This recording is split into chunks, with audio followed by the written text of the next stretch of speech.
In this lecture, we'll take a look at the introduction to AutoML Vision. So what is AutoML Vision? AutoML Vision enables you to train machine learning models to classify your images according to your own defined labels. So you can train models from labeled images and evaluate their performance. You can leverage a human labeling service for datasets with unlabeled images. And you can also register trained models for serving through the AutoML API. So let's take a look at some of the features of AutoML Vision.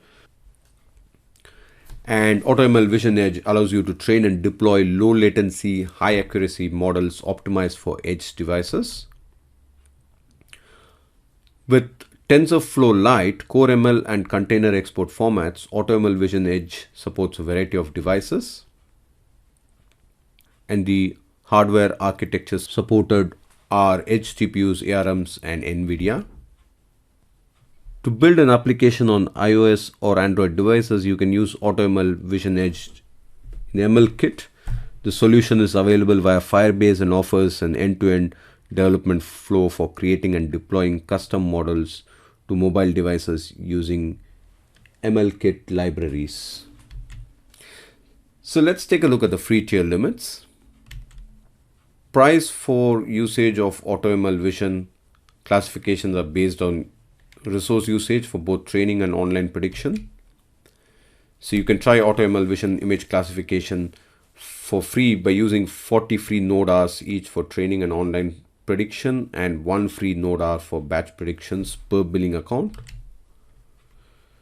Your free node hours are issued right before you create your first model. For batch prediction, the free node is issued at the time the first batch predictions is initiated. You have up to 1 year to use them.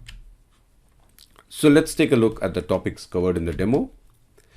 So we are not going to do anything on the Vision Edge. That's more for edge enabled devices. We're just going to do the demo for the normal devices, which is our laptop or PCs.